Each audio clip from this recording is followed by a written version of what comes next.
Selamat siang, good afternoon pendengar dan pemirsa Pro1 RRI Pontianak, kanal informasi dan inspirasi. Kembali bersama kami dalam program Bincang Kapuas. Dan hari ini kita akan membahas mengenai satu tema, yaitu Signs and Symptoms of Head and Neck Cancer. Today we're gonna talk about head and neck cancer, and let me present to you our ear, nose, and throat surgeon, resident consultant Timberland Medical Center, Dr. Wong Chung Ying. Good afternoon, doctor. Good afternoon. Okay, how are you doing? I'm good. Great. Yes, great. Okay, how is Pontianak? First time here, but I think it's a nice place. Nice place, Yes. okay. Ya begitupun kita, we in Pontianak, kalau ke Kucing juga kita sangat suka kucing juga Yeah, tentunya. thank you. Welcome to Pontianak, dokter. Thank And you. Today we're gonna talk about head and neck cancer. Yes. Oh, so scary. Nice. But first of all, tentunya, what exactly is head and neck cancer that we have to know, dokter? You like me to speak in Malay? Malaysia boleh, in English juga silakan. Which one you prefer? Which one you Okay. prefer? Malay. Malay, okay. Kalau kita sebut head and neck kanker kepala dan leher, ya, dia ada sekelompok kanker yang meliputi kita mukosa. Mukosa di dalam kita punya telinga, hidung, kita punya mulut, kita punya larynx seperti suara, ya. Yeah. Jadi ada pun kelenjar ayulio, kelenjar ludah. Yeah. Ya. So dia adalah satu kelompok kanker yang sangat huge, besar, sebab dia meliputi organ-organ yang banyak. Yeah. Okay, ear, nose, throat, and leher. Baik. Yeah. In Indonesia, we call it THT. Ya, betul. Telinga, Yeah. hidung, Yeah. dan tenggorokan. Ya, betul. Is it same in Malaysia artinya Yes, ya? it's the same, sama. Jadi banyak sekali yang diliputi di dalam tubuh kita artinya, dokter, ya, kalau Yeah, misalnya yeah. sudah termasuk dalam cancer ini. Apakah is there any signs and what are the early signs that people should not ignore, Okey, dokter? gejala, ya, sign Yes. tu gejala dalam Indonesia. Kalau gejala tu kita kena asingkan dia kepada tempat-tempat yang berlaku tu. Katakan dari segi telinga, fungsi telinga kita mesti dengaran, dia punya dengar, tidak boleh ada sumpat, tidak boleh ada what is that called, discharge. Yes. Okay, tidak boleh ada sakit. Sakit is what, nyeri. Yeah. Lepas tu tidak ada mimisan. So kalau ada sesuatu berlaku macam ada sumpat telinga, ada keluar air, lendir keluar, ada berdarah, sakit, okay, sakit nyeri telinga, kurang pendengaran, itu semua kita mesti perhatikan. Lepas tu kita datang kepada bahagian hidung. Hidung kita memang fungsi dia untuk bernafas. So kalau kita bernafas mesti lancar. Tapi asalkan kita ada dia gejala macam kita sumbat hidung, especially sebelah saja. Yeah. Okay, kita ada dua belah, ya. Sebelah saja. Lepas tu ada dia punya mimisan, ada lendir bercampur dengan darah, Yeah. kurang berbau, ciuman dia kurang, okay, and then ada sakit kepala, muka ada bengkak. Sebab ini dia punya semua dia punya jirang-jirang.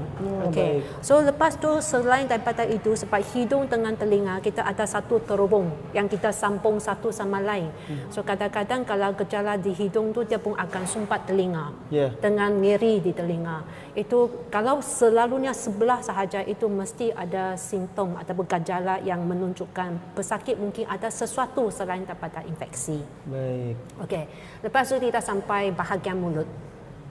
Bahagian mulut kita ada banyak bahagian. Kita ada bibir dalam tu lah rahang gigi, kita ada kita punya lidah, kita mukosa dalam mulut semua ni. So asalkan kita ada nyeri di dalam kita punya mulut, ada seriawan yang berterusan, Yeah. ada sakit untuk menelan, lepas tu ada susah mau menelan, ada pun rasa suara ada tukar. Lepas tu ada bonjolan di leher. Sebab ini tempat ni memang dia penuh dengan reach of lymphatic system. Bermaksud dia punya lymphatic systemnya, dia akan menunjukkan dengan kita punya lymph nodes.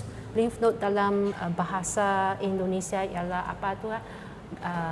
bengkak, something Kelenjar. kelenjar, lymph nodes is I cannot remember the words in Yeah. Indonesia ya. So ini kelenjar semua ni bermasuk kelenjar. Is it kelenjar getah bening? Yes, kelenjar. Yeah. Happening. Okay, that is the things that itulah kita yang kena berhati-hati sikit. Lepas tu sampai kita punya tenggorokan, katakan pesakit ada tukar suara, kita bermasuk English kan, hoarseness.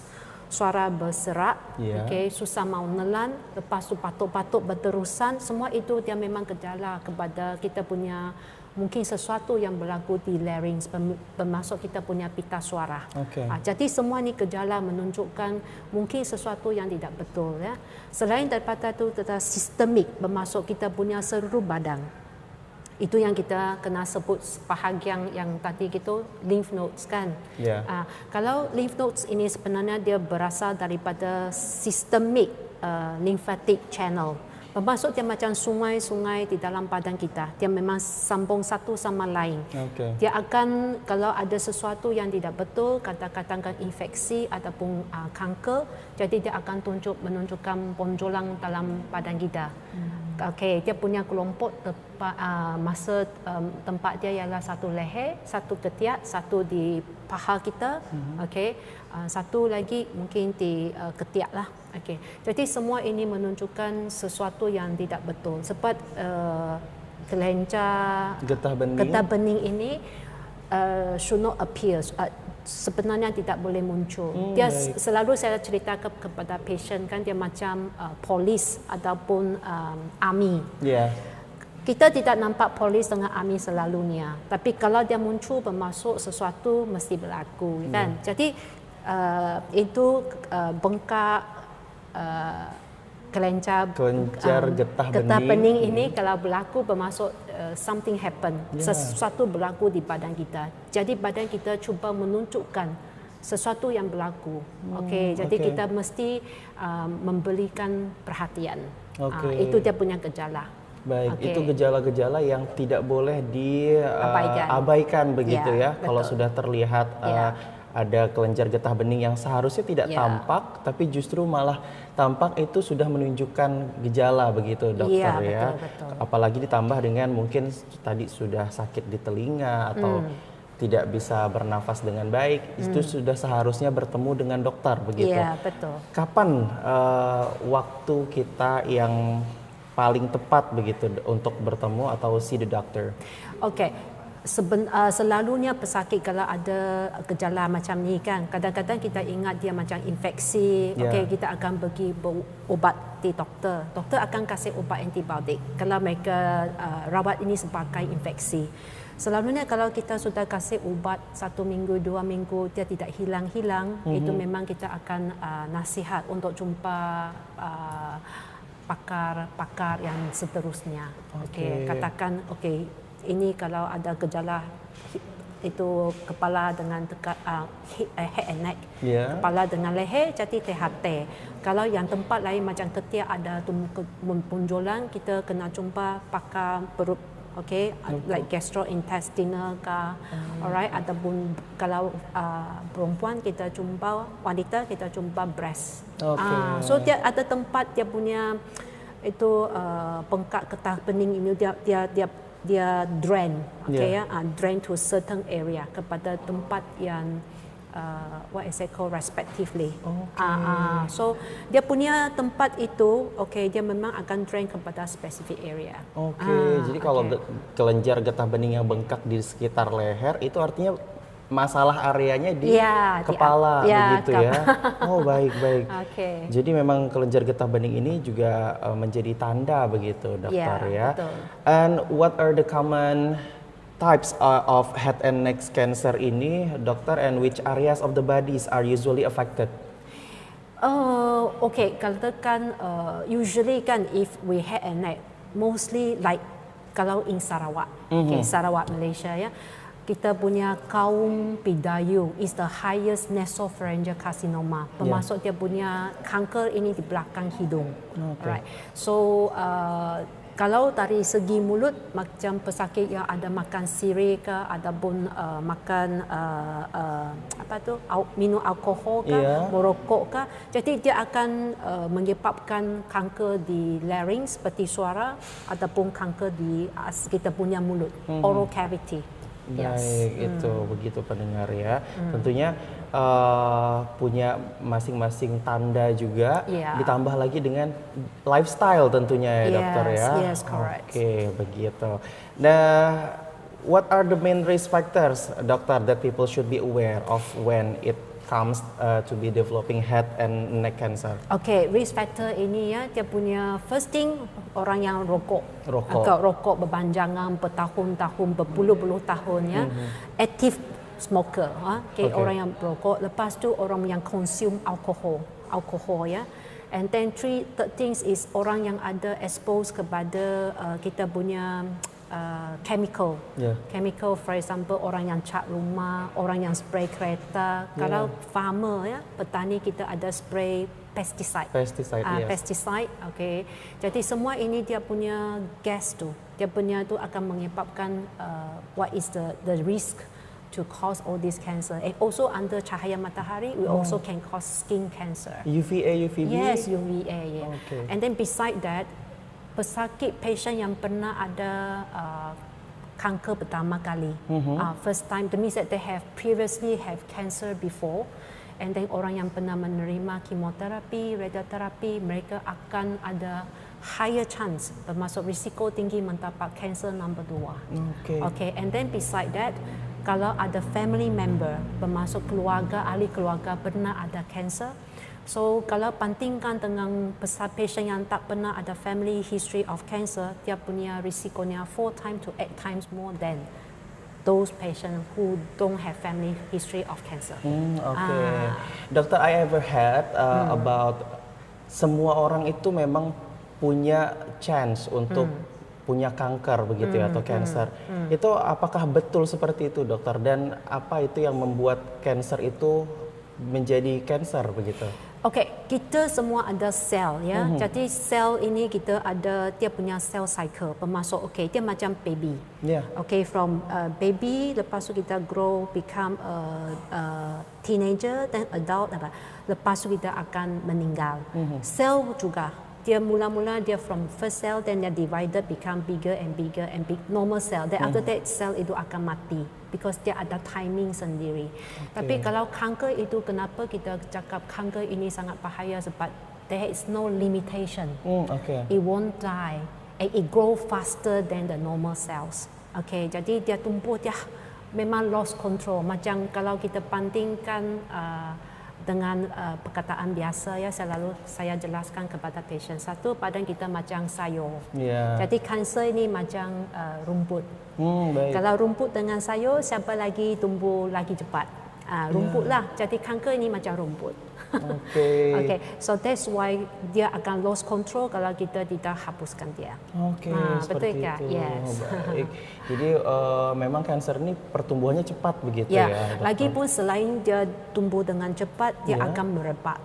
Merebak melalui kita punya saluran darah dengan kita punya lymphatic channel, channel systemic channel. Macam tadi kita sebut dia punya kelenjar getah bening tu. Yes. So that's why dia agresif dari segi ini, sebab dia boleh merebak. Kalau kita normal cell, kalau tumor, sesuatu tumor yang kita cakap aman tu, dia tidak akan karakter macam ini. Ciri-ciri dia tidak. But dokter, many people think these symptoms cuman infeksi biasa. Banyak mungkin many people think like that begitu. Tapi why could be that dangerous, dokter? Because kalau let's say katakan kita rasa ini macam infeksi ya, tapi kita beri obat 2-3 minggu tapi tak hilang-hilang. Kalau kita tuntakan kita punya what is it called, diagnosis. Lepas tu sebab pesakit ingat ini infeksi biasa, jadi ini kanker ini akan tumbuh lagi besar. Jadi peringkat, kita ada peringkat untuk kanker ya, peringkat 1, 2, 3, 4. Peringkat 1, 2 kita kira peringkat yang awal. Peringkat 3 dengan 4 kita kira peringkat yang lambat.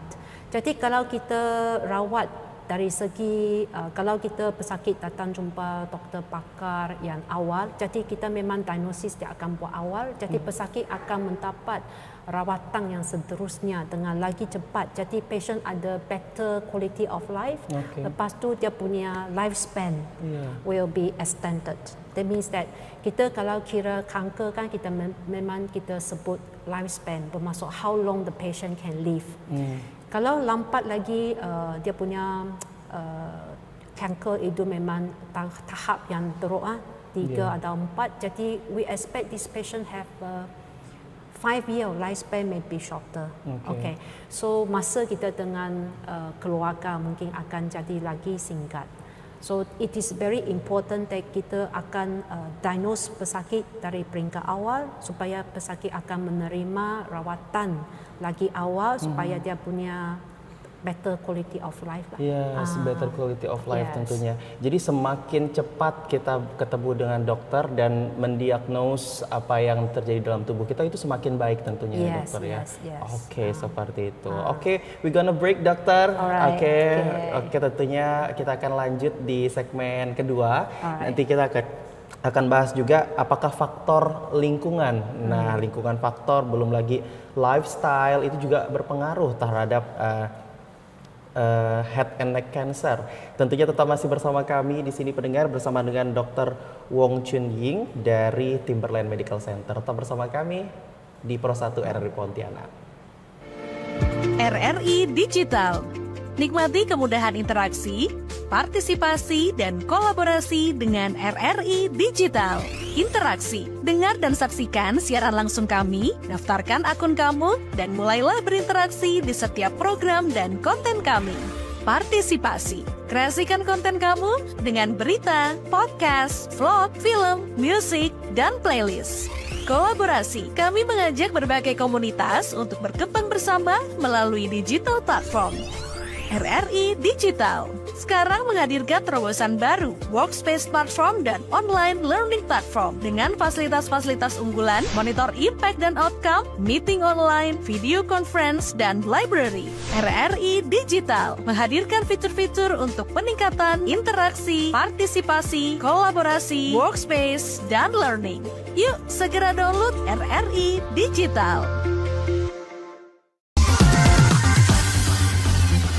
92,1 Pro 2 FM teman terbaik kamu. Kita bacain dulu postingan teman Pro 2. Kali ini ada Mariana yang katanya pengen titip salam buat Mbak Nur yang lagi di Paris. Semangat berjuang ya. Wah, kalau gitu aku puterin ini lagu spesial buat kamu yang lagi berjuang tapi belum pernah diperjuangkan ya. Oui, allô, excusez-moi.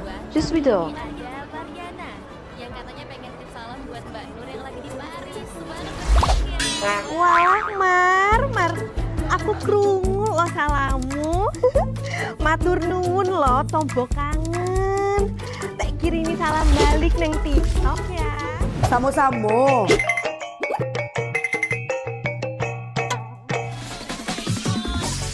Bundo, jangan main TikTok tarui. Ho ho ho ho ho ho ho. Bundo, awak baru dapat info lowongan Karajo di aplikasi. Elok-elok buyuang, banyak panipu. Indang lah Bundo. RRI News.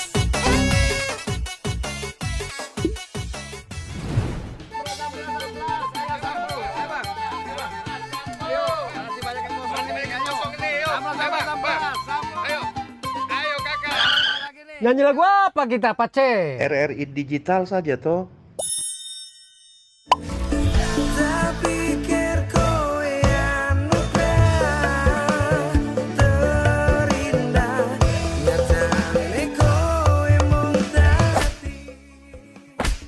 Paten kali lagu campur sari ini. Sesekali jazz lah. Linda, semangat ya manggungnya. Iya dong, kan mau bangun komunitas.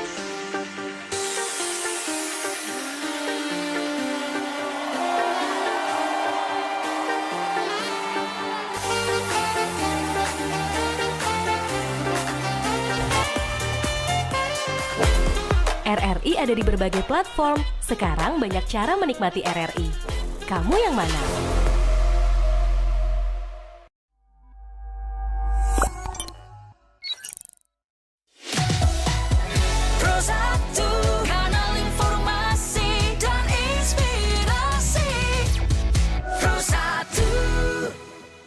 Baik pendengar dan pemirsa, Anda masih bersama kami di Bincang Kapuas. Kali ini saya masih bersama dengan Dr. Wong Chun Ying dari Resident Konsultan Timberland Medical Center. Pendengar, kita masih membahas mengenai satu tema, Signs and Symptoms of Head and Neck Cancer atau kanker kepala dan leher, begitu ya dokter ya. Ya. Tadi di first segment kita sudah membahas mengenai gambaran umum mengenai head and neck cancer. Kini di segmen kedua kita akan lebih lanjutkan pada bagaimana gaya hidup yang juga bisa mempengaruhi cancer ini yang tentunya berbahaya pendengar ya. Baik, Dr. Wong, kita lanjutkan. Gejala-gejala tadi sudah kita bahas di segmen pertama begitu ya. Lifestyle or environmental factors gitu ya, that people in tropical regions like we in Pontianak begitu ya should be aware of, dokter. Okey, dari segi risiko yang mendapat kanker head and neck ni selalunya dari segi kita punya what is it called diet. Diet ya, kalau kita makan sesuatu yang pengawet, alright. Lepas tu makan yang asing-asing macam ikan masin, telur asing. Ini semua orang Sarawak pun suka. Iya. Lepas itu sebab kita punya memang dia ada journals bermaksud ada proof putih dia. Kalau kita makan segi awet ini, jadi macam orang Pidayu kat Sarawak ya, dia memang paling tinggi in Southeast Asia to have nasopharyngeal carcinoma. Sebab mereka suka makan kasam. Kasam ialah dia awetkan ikan dalam garam dan dia akan letak untuk I don't know how long, berapa lama saya kurang pasti, mungkin lepas tu dia ambil keluar, memang dia goreng sedap lah. Okay, ya. So jadi kita dari segi makanan mereka rasa mungkin ini satu punca. Okay, kalau kita makan apa-apa yang awet tengah asing ya. Second, kita akan makan overnight food. Overnight food, especially vegetables. Alright, kita selalu beli, kita masak, lepas tu kita tak habis, kita simpannya untuk hari yang kedua ataupun kita jimat duit ya. Jadi kita jimatkan. Jadi vegetables ini dia akan keluar tu nitro acid, something that chemicals dia akan menyebabkan kita punya jenis kanker, kanker macam liver, pancreas semua tu. Sebab dia keluar dia punya chemicals yang tidak berapa bagus, okay ya. And then third things ialah kita mesti dari segi dia punya perudaraan. Okay, if there is what is it called a lot of smoke in industry area, so kalau dia banyak kilang-kilang ke, dia punya utara tidak berapa bersih, itu pun satu penyebab kita boleh mendapat semua ini. Selain daripada of course yang merokok, okay, minum arak, okay, alcohol consuming, and semua dia punya dari segi risiko tu. So kita kena balance diet, bermaksud kalau kita makan, kita cuba makan makanan yang segar. Lepas tu jangan kurangkan, saya rasa Indonesia suka makan goreng-goreng ya. Dulu saya pergi Surabaya, saya pergi Bali, memang banyak-banyak goreng-goreng. So dari segi goreng itu kita kurang pasti dia punya minyak itu segar ke tidak. Lagipun dia goreng ini dia selalu menyebabkan what is that called, some chemical changes in the food. We don't know dia punya minyak itu okey ke tidak okey. Jadi dia ada risiko kecil-kecil walaupun dia tidak berlaku. And then goreng-goreng ini boleh menyebabkan dia punya what is that called cholesterol, naik kolesterol. And then after that menjadi fatty liver lah. Kita punya hati ya, dia kolesterol kalau tinggi kita akan jadi fatty liver. Lepas tu fatty liver dia pun ada komplikasi yang seterusnya. So actually kita punya what is that called, our lifestyle, okay, it does affect, but of course some patient masa dia datang dia cakap, doktor saya sihat, okay, saya sihat, saya tak makan semua ini ya, saya tak merokok, saya tak minum arak, tapi why I got cancer? Okay, sebab ini kita in Malaysia we found that recently ya, post COVID, after COVID, jadi dia punya incidence of cancer, kanker ini dia punya case meningkat. Bukan saja selalunya dia usia. Dia kanker ini dia what is it called? Kita found that previously dia selalu jumpa di dalam orang yang lebih daripada 50 ke atas. Tapi sekarang kita nampak incidence kanker ini makin banyak di golongan 20-an, 30-an.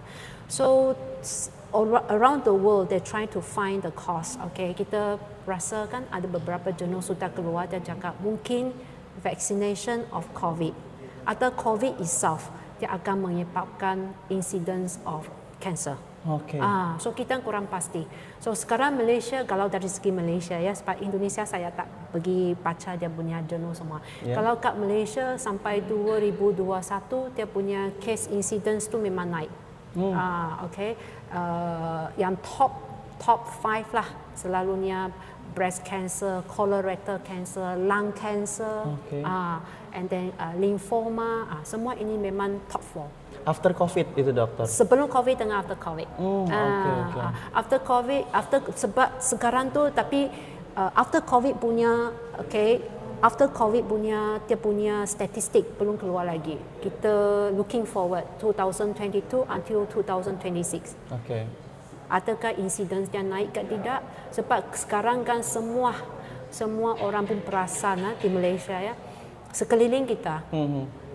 Mesti ada kawan, relatif, family member yang ada cancer. Saya kurang pasti dengan Indonesia sekarang. Tapi Malaysia memang kita, you tanya sesiapa kan mesti dengar cancer, which is never we heard so frequent. Sekarang cancer macam orang yang diagnose hypertension, diabetes. So kita rasa itu memang vaccination ataupun COVID itself might have some relation with it. Mungkin nanti kita akan lihat penelitiannya ya, research lebih lanjutnya tentunya. Betul, karena itu masih dalam pencarian juga artinya ya dokter ya. Dan kita kembali ke lifestyle lagi tadi dokter. Tadi dokter sempat mengatakan bahwa makan makanan itu dan yang goreng-goreng dan sebagainya. Sebenarnya sedikit itu kalau ditumpuk menjadi berbahaya dokter ya tentunya. Especially dia kalau keluarga yang selalu macam makan overnight. Overnight punya food memang tak is not advisable. Especially vegetables ya justru ya. Kalau in a fresh langsung dimakan itu bagus. Tapi kalau sudah didiamkan di overnight tadi ya, dijimat tadi ya, itu menjadi berbahaya, especially in vegetables tentunya. Nah, dokter, di Pontianak kan panas dokter ya. Tadi datang ke Pontianak it's so hot. Walaupun ini sebenarnya sedang cloudy sebenarnya ya. Tapi tadi dokter juga sempat membahas mengenai resiko dari paparan sinar matahari. Itu juga ada. Bagaimana dengan kita di Pontianak dokter? Sebab saya rasa saya baca sebelum datang Pontianak kan, I pergi Google. I saw that is what Khatulistiwa di Pretoria ya. Dia memang di atas kan. Jadi ini sinaran cahaya mesti terus di atas kan. Jadi UV ini dia memang agak risiko kepada skin cancer. Jadi skin cancer ini dia boleh jadi basal cell carcinoma ataupun squamous cell carcinoma. So selalunya dia akan tunjuk di atas kulit kita. So asalkan kita ada sesuatu we call hyperpigmentation. Hyperpigmentation macam hitam-hitam. Kalau dia tukar dari segi dia punya corak, dia tiba-tiba jadi besar, dia punya masa kita sentuh dia bukan rata, dia macam ada bonjolan-bonjolan tu. Itu kita mesti berhati-hati sikit. Atau kan kalau kita sentuh dia berdarah, itu memang sesuatu gejala yang simptom kepada kanker kulit. Jadi ini risikolah dalam UV itu yang expose kepada cahaya matahari yang sangat kuat. Kalau macam mana elak, memang kita cakap lebih bagus kita berlindungan dengan payung, topi, ataupun kita pakai long sleeve. That's why di Pontianak walaupun panas pakai long sleeve ya dokter ya. Baik, itu juga menjadi salah satu cara kita untuk menghindari begitu ya dokter ya. Nggak apa-apa panas-panas dikit di Pontianak. Betul. Baik, lingkungan tadi sudah dibahas pendengar. pendengar ya, lingkungan juga. Kita kan kalau di lingkungan di Pontianak ini kan bisa kita katakan ada beberapa juga yang punya manufacturer begitu ya. Di sebelah utaranya Pontianak ini juga banyak manufacturer begitu dokter. Dan juga itu apakah berpengaruh terhadap resiko kanker dokter? Selalunya kalau ada dia punya udara yang tidak bagus Udaranya. udara yang tidak segar, ataupun kita selalu dekat dengan factory ya, industri ya. Jadi memang first thing pesakit ada banyak macam ada kita punya alergi, allergic rhinitis. Okay, ataupun dia punya rhinitis. Okay, so pesakit akan menunjukkan macam ada mimisan hidung, bukan first thing memang akan sneezing, bersin. Lepas tu ada lendir, sumpat hidung, itu semua macam mungkin alergi kepada udara yang tidak segar. Saya kurang pasti ada sebahagian patient Indonesia yang datang, atau sebahagian mereka kerja di Australia or something. They say, oh, I got Australia okay, but I come back Indonesia not okay. Or some of them cakap, oh saya balik Indonesia okay, tapi pergi Australia tak okay. So ini semua ada dia punya faktor udaraan. Okey ya. Jadi ini selalunya bukan tak akan menyebabkan kanker kadang-kadang, tapi dia menyebabkan rhinitis. Bermaksud dia punya reaksi badan kita kepada sekeliling ataupun perudaraan. Seperti itu ya. Jadi tidak perlu terlalu khawatir sebenarnya ya pendengar ya. Dan tapi kalau misalnya terjadi hal-hal yang mungkin memang kita sudah tidak tahu, sebaiknya datang ke dokter begitu. Iya, betul. Baik. Dan itu tadi pendengar ya, kita sudah bahas mengenai dari lingkungan dan juga makanan tadi ya, sudah kita bahas juga dari lifestyle. Gaya hidup yang mungkin jarang berolahraga, apakah itu juga bisa meningkatkan? Olahraga memang bagus. Bukan sahaja bagi pesakit yang ada kanker. Katakan sebab pesakit patient yang ada kanker, dia selepas operasi ya, mereka mesti menerima kemoterapi, radioterapi. Kadang-kadang kalau pergi olahraga, mungkin dia akan lagi percepatkan dia punya what is it called recovery. Lagi pun olahraga ini memang bagus untuk pesakit ya, sebab saya pun nampak banyak patient dari Indonesia datang dengan rhinitis, termasuk hanya alergi saja hidung.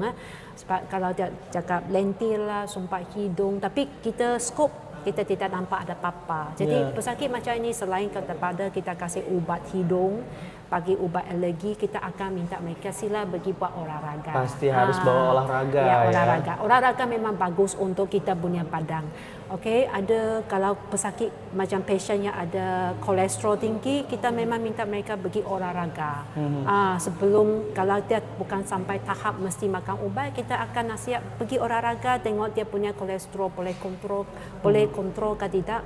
Is it reversible? Bermaksud kita boleh kasih dia turunkan sebelum kita start makan ubat. Ada sebahagian patient memang dia punya tahap sampai tak boleh olahraga. Katakan kita 3 bulan olahraga, dia punya tahap kolesterol tak turun-turun, itulah kita akan start ubat kolesterol. Tapi olahraga memang dinasihat untuk semua, bukan saja patient, kepada kita pun penting juga. Yang sedang sehat pun juga harus berolahraga begitu ya dokter ya. Dan itu sudah pasti menjadi kunci hidup sehat juga tentunya pendengar. Nah, dokter, kali ini kami mungkin ingin membahas mengenai mitos. Nah, banyak sekali myths atau mitos yang berkembang di masyarakat kita di Indonesia begitu ya. Tapi saya mungkin ingin tahu terlebih dahulu, apa yang mitos yang paling sering ditanyakan pasien kepada dokter tentang kanker? Mitos in bahasa Malaysia is Ajinomoto. Iya, ada juga yang bilang jangan kebanyakan makan MSG, micin begitu ya. Itu nanti bisa menyebabkan kanker. Apakah itu juga sering didengar dokter? Actually MSG ni kan mitos ini tidak ada journals report katakan dia menyebabkan kanker. Tapi sebab semua orang kata-kata mereka ada, kalau tidak letak mitos, mereka ada rasa itu makanan tidak berasa, right? Micin ya dokter. Jadi Tapi it's okay, kita boleh letak untuk membaiki dia punya perasaan makanan tu, tapi jangan terlampau banyak. Bagi sebagai doktor, apa yang kita nasihatkan memang seimbangan. Everything you need to balance. Terlampau banyak tidak bagus, terlampau kurang pun you rasa tidak ada joy of the life, kan? So everything we need seimbang, not too much. Alright. Begitu pendengar ya. Pokoknya sesuatu yang too much, sesuatu yang berlebihan itu pastinya tidak baik begitu dokter ya. Apapun itu, termasuk juga tadi micin atau MSG mungkin boleh dikurangi begitu pendengar ya. When should someone immediately see dokter atau spesialis THT ketika mereka merasakan tadi tuh ya, sudah ada kelenjar getah bening, sudah ada telinga yang mungkin susah mendengar begitu ya, atau sudah susah bernafas, itu kapan waktu yang paling cepat segera kita bertemu dengan dokter THT? Selalunya pesakit first patient nanti akan pergi jumpa dokter, local dokter ataupun general practitioner, dokter biasa ya. Kalau dokter sudah kasih ubat-ubat 2 minggu, 3 minggu tak hilang-hilang, dan kita akan nasihat pesakit jumpa pakar yang seterusnya. Katakan selalunya kalau di Malaysia, asalkan pesakit ada bonjolan leher, mereka terus rujuk kepada THT. Langsung ya? Langsung, sebab dia mau mengecualikan atakan sesuatu, sebab kan saya tadi sebutkan kita punya bengkak kelenjar getah bening. Saya selalu lupa istilah ini ya. So kalau ada lymph node ketatkan leher, mereka selalu first thing mereka akan ingat ini memang dari THT, kepala dengan leher. So mereka akan rujuk, kita memang akan buat scope semua. Kita akan tengok periksa telinga, periksa hidung, periksa mulut, dengan dia punya larynx, peti suara, kita tengok ada sesuatu dari atas ke tidak. Kalau memang tidak ada, kita akan buat lagi seterusnya. Bermasuk kita mungkin akan buat USG leher, kena buat CT scan. Sebab ini memang dia sesuatu yang penting. Lagi satu saya mau emphasize, tekankan ialah ada pesakit dia ada systemic presentation, gejala sistemik. Pesakit ini dia 60 lebih. Dia datang kepada saya dengan loss of weight, pengurangan berat badan. Yes. Dia cakap saya memang tanya patient ini cakap macam mana dari segi makan saya memang normal. Lagi kuat makan saya. Saya makan lagi banyak, tapi dalam 1-2 bulan ini berat badan saya kurang daripada cepat turun 5 kilogram. Patient itu kita sentuh semua badan memang tidak nampak ada apa-apa. Lepas tu kita buat CT scan. Seluruh badan. Ya, seluruh badan. Kita kurang pasti sebab saya buat skop semua tidak nampak ada apa-apa. So buat CT scan memang menunjukkan dia punya tiroid ada bengkak, hati pun ada satu tumor. So pesakit ini memang diagnosed as a kanker di tiroid, lepas tu pun ada kanker di hati dia. Tapi pesakit ini dia memang very self-conscious. Bermaksud dia memang perhati kepada dia punya badan. Bermaksud dia badan kita cuba memberitahu apa yang tidak betul. Jadi pesakit ini pun perasan kenapa dia semakin kurus walaupun makan normal. Jadi dia pun minta buat pemeriksaan. Jadi ada sesuatu badan yang kita cuba memberitahu kita rasa dia macam ada sesuatu yang tak betul, lain daripada biasa, sila jumpa dokter. Yes, directly langsung pokoknya ya, agar segera dapat penanganan yang terbaik tentunya dokter ya, karena tubuh kita sendiri sudah bisa memberikan sinyal bagaimana kita aware begitu ya dokter ya untuk terhadap tubuh kita. Sebenarnya sudah ada tanda-tanda yang bisa kita lihat yang tidak terlihat sudah tidak wajar begitu ya dokter ya, itu sudah harus segera menemui. Boleh saya kongsi sedikit kan? Iya, sila dokter. Saya kongsi satu case, memang papa saya, my own father. So dia ada ponjolan kat dia punya scalp kepala ya. So bonjolan ini sebenarnya sudah 1 tahun, tapi dia tidak kasih tahu saya. Oh, Okay. So only recently ya, ke belakang ni dia kasih tahu, oh ini macam kepala bonjolan di kepala saya makin besar. Lepas tu saya ada satu bengkak di tepang kita punya telinga. Yeah. When I heard that, I know that this one is a lymph nodes. Okay, so saya angkat. Kita tak akan periksa kepala orang lain kan, walaupun dia ibu bapa ke adik-beradik ke. So saya angkat, saya tengok memang tu bonjolan satu di sana, tapi nampak tidak bagus. Baik. Saya potong keluar, memang dia kanker.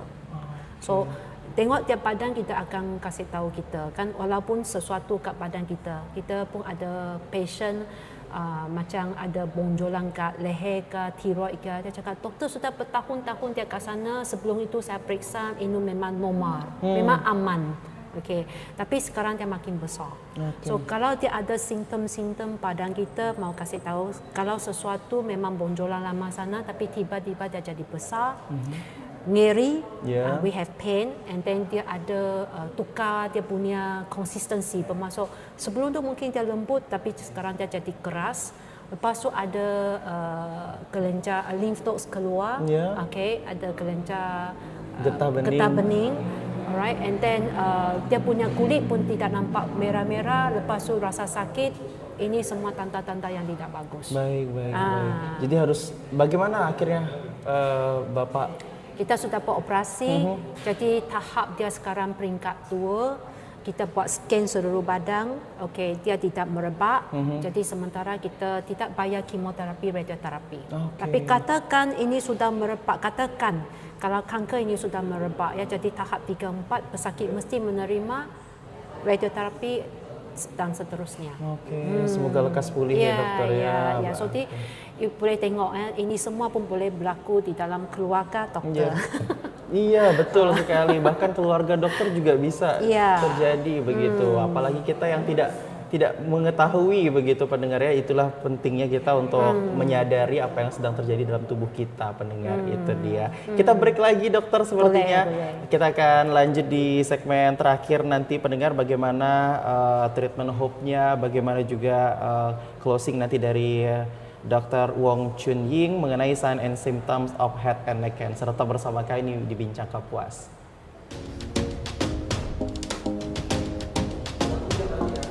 Di era disrupsi dewasa ini, RRI berupaya memperkuat diri dengan menghadirkan kontennya secara multi-platform untuk memastikan pelayanan kepada publik secara lebih optimal.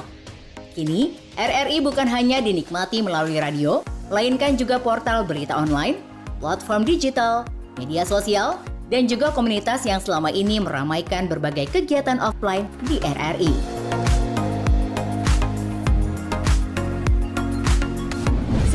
.1 FM teman terbaik kamu. Kali ini ada Mariana yang katanya pengen titip salam buat Mbak Nur yang lagi di Paris. Walah Mar, aku krungu lo salammu, tombo kangen. Samo-samo.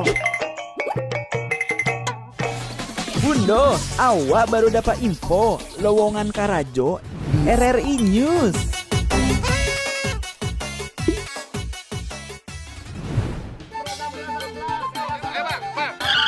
Nyanyi lagu apa kita, Pace? RRI Digital saja toh.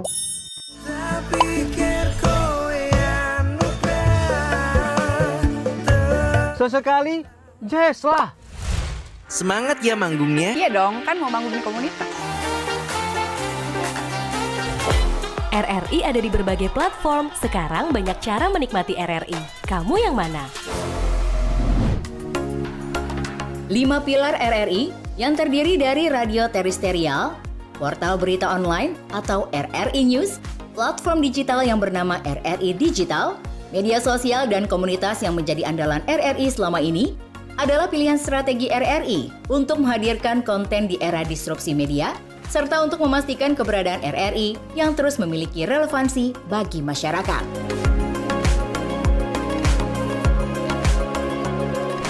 Berita online RRI News memiliki tren pembaca yang semakin meningkat. Dengan posisi di peringkat 40 besar, dari ribuan berita online secara nasional, RRI News memiliki profil pembaca yang beragam. Baik dari segi usia, maupun kategori paling banyak dibaca. Portal ini memiliki lebih dari 80 microsite yang tersebar di banyak daerah, dari Sabang sampai Merauke. RRI News siap menjadi mitra pembangunan di daerah Anda, menyampaikan informasi pembangunan kepada masyarakat. Publik memerlukan berbagai informasi tentang program dan kebijakan daerah untuk mengetahui kinerja jalannya pemerintahan. Sementara pemerintah daerah memerlukan opini dan aspirasi masyarakat sebagai strategi merumuskan kebijakan.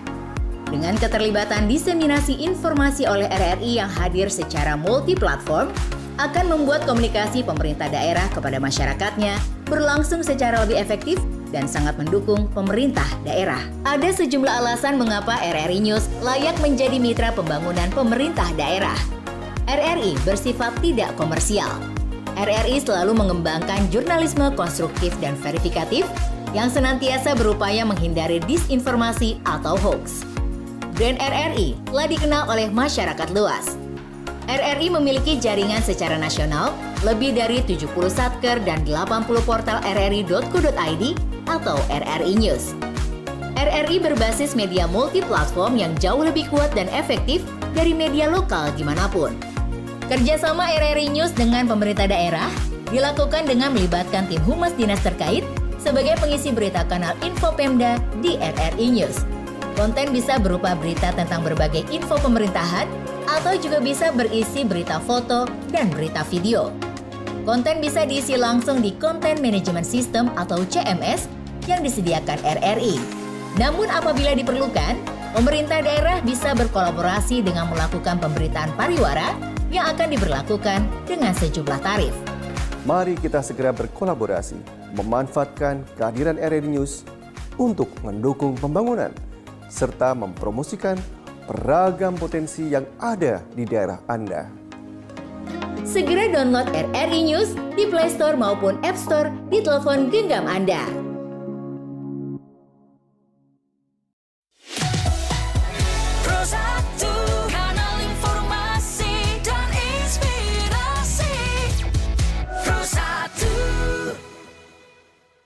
Baik pendengar, Anda masih bersama kami di Bincang Kapuas Pro 1 RRI Pontianak. Masih bersama dengan saya, Dr. Wong Chun Ying, Ear, Nose, and Throat Surgeon atau spesialis THT pendengar ya dari Residen Konsultan Timberland Medical Center. Dr. Wong, di final segmen kali ini kita ingin tahu, ini kan sebenarnya many people are afraid. Mereka takut begitu ya ketika mendengar kata cancer begitu. Dan apakah cancer ini, neck and cancer ini bisa disembuhkan begitu dokter? Itulah saya tadi ceritakan, kalau kita sudah diagnosis dia awal peringkat, peringkat 1-2, memang dia prognosis akan sangat bagus, termasuk 80-90% pesakit akan sembuhkan. Alright. Walaupun ada peringkat yang, walaupun kita jumpa pesakit yang diagnosis di peringkat yang 3 ke 4, kadang-kadang pesakit pun boleh sembuh sebenarnya. Itu kita depends on jenis kanker itu apa jenis. Lepas itu kalau kita buat operasi yang bagus, kita boleh clearkan semua kanker. Lepas itu pasien menerima rawatan seterusnya macam kemoterapi, radioterapi dengan badan yang sihat, dengan olahraga yang bagus. Jadi memang pesakit dia punya persembuhan dia bagus. Selalunya ada pesakit pasien punya keluarga dia tanya, doktor ini akan menjangkit ke tidak? No, kanker tidak akan menjangkit. Jadi jangan takut menjaga keluarga, ahli keluarga yang terdiagnos kanker. Sebab mereka memang perlukan sokongan dari ahli keluarga. Sebab ini bukan satu peperangan yang senang. Betul. Sebab pesakit kena melalui mental stress. Sebab dia ini kanker bermasuk. Kalau kita dengar itu kanker, kita semua orang takut. Saya tidak ada harapan sudah, bukan. Tapi kita kalau menerima rawatan secepat yang mungkin, seawal yang mungkin, dengan kita punya rawatan yang bagus, tidak ada masalah. Baik, itu. Jadi jangan takut untuk segera memeriksakan. Justru dengan semakin cepat mendapatkan tindakan, untuk chance-nya makin lebih tinggi artinya dokter ya. Tapi katakan pesakit sudah macam tahap nombor 4, peringkat yang akhir tu sudah merebak, katakan itu kanker di kepala THT ya, dia sudah merebak bagi tulang, bagi kita punya paru-paru. Jadi itu prognosis sebenarnya tidak bagus. Pemasuk pesakit macam ini kita tidak akan kasih tahu patient dengan family, oh you masih okay, no. Okay, kita akan kasih tahu mungkin dia punya lifespan akan pendek. Okay, kadang-kadang kalau dalam pesakit yang sudah pergi merebak, tidak payah buat operasi lagi, tidak payah bazirkan duit sebab itu tidak akan membawa manfaat kepada pesakit. Pesakit mungkin akan menerima palliative care. Palliative care pemasuk kita hanya kasih kemoterapi atau radioterapi, bukan untuk matikan ataupun buangkan cancer cell, tapi hanya untuk kontrol supaya pesakit masa pesakit dengan keluarga dia ada panjang sikit. Okey, daripada sepenuhnya rawatan. Seperti itu pendengar ya. Ya, kalau misalnya sudah seperti itu emang harus dokter yang menjelaskan artinya ya, kita tidak bisa menyimpulkan sendiri begitu pendengar ya. Dan tadi juga sempat dibahas tidak perlu takut untuk merawat keluarga yang terkena kanker karena kanker ini tidak menular begitu ya dokter ya. What about Timberland Medical Center dokter? About the technology atau apa yang sebaiknya perlu diperhatikan pasien? Timberland Medical Center kita almost have every facilities. Bermasuk kita ada ronsen, kita ada CT scan, USG, MRI. Kita ada pakar-pakar yang hampir meliputi semua jenis what is it called field. Macam ada doktor THT, doktor jantung, doktor tulang, terusannya. Jadi semua ini akan membagi rawatan yang sepenuhnya kepada patient-patient yang melawat hospital Timberland Medical Center. Lepas tu kalau katakan kalau saya punya hari tu ada seorang, saya kongsi saja ya, dia pesakit jumpa saya sebab dia batuk darah. Sebab mereka akan rujuk kepada doktor THT pertama kali sebab mereka ingat ini batuk darah, mungkin darah ini turun daripada hidung, dari tenggorokan. Jadi saya periksa pesakit, saya tanya dia, ini batuk dia berdarah sudah baru beberapa hari. So lepas tu kita memang buat skop, kita periksa telinga, hidung, tenggorokan, tidak nampak ada apa-apa. So lepas tu saya cakap pesakit ini mesti ada sesuatu, jadi kita akan rujuk kepada pakar macam paru-paru supaya tengok di bawahkah batuk darah dia tu memang dari paru-paru kah tidak. Jadi kita akan buat CT scan paru-paru, kita akan cek terbersih. Lepas tu pesakit ini memang diagnosis dia terbersih. Terbersih. Tidak di atas tapi malah dari paru-paru begitu ya dokter ya. Betul. Jadi teknologinya sudah mencakup ke seluruh tubuh begitu dokter ya. Betul. Baik. Nah dokter, kadang kan kita di Pontianak atau kita di Indonesia ingin berobat ke luar negeri, ke Malaysia begitu ya. Kita tuh afraid of communication. Kita takut karena tidak bisa berbahasa Inggris, mungkin tidak bisa bahasa Malaysia. Itu bagaimana dokter di Timberland? Jangan risau sebab sebagian Malaysian kita memang bahas dalam berbagai languages. Macam saya pun berbahas dalam English, bahasa Malaysia dengan Chinese, and then ada Mandarin. Saya faham Hakka, Teochew saya pun faham tapi tak boleh bahas. Jadi macam kebanyakan perkataan yang saya sebut hari ini sebenarnya saya belajar dari Indonesian, patient Indonesian. Saya sebut dalam bahasa Malaysia, dia cakap, saya cakap petarahan. Doktor itu mimisan. Lepas tu saya cakap ulcer. Doktor itu seriawan. Itu memang saya belajar dari pesakit. Patient Indonesian. Dari pasien-pasien Indonesia yang memberitahu itu mimisan, itu sariawan. Betul. Jadi nggak perlu khawatir ya. Ya. Kalau pendengar juga menyimak kami dari awal, tadi kita juga campur-campur ya dokter bahasa Indonesia, bahasa Inggris, bahasa Malaysia begitu. Jangan risau sebab kita punya staff hospital kita pun pandai, kebanyakan mereka pun pandai bahasa Indonesia sebab kita memang Timberland ini dia sudah lama dalam kita punya sejarah perkhidmatan perubatan. Jadi pasien dari Pontianak ataupun Indonesia ramai datang sana. Jakarta, Pontianak, Seniawan, Singkawan ramai. So that's why kita punya staff memang dia pandai. Tidak ada masalah kalau susah kita memang ada minta orang translate. Macam ada pesakit ya dia datang hanya cakap Jojo ataupun Hakka. Lepas tu saya sebut saya tak pandai, boleh sebut dalam bahasa Malaysia. Jadi dia cakap bahasa Indonesia, saya cakap dalam bahasa Malaysia. Masih boleh komunikasi. Betul, yang penting itu dia pendengar ya, tersampaikan komunikasinya baik. Final message, Dokter, final message, what advice would you give to listeners in Pontianak to stay aware and proactive about their health, especially in head and neck cancer, Dokter, please? Macam tadi kita mesti berwaspada ya, kita mesti jumpa awal kalau ada gejala-gejala head and neck ya. Lepas tu jangan lampatkan kita punya diagnosis. Okay, mesti rawat secepat yang mungkin. Sebab selagi awal kita rawat penyakit yang kita ada, semakin baik kita punya, semakin cepat kita sembuh dengan kita punya quality of life, dia akan makin bagus. Lagipun tidak akan beban kepada sendiri dengan keluarga.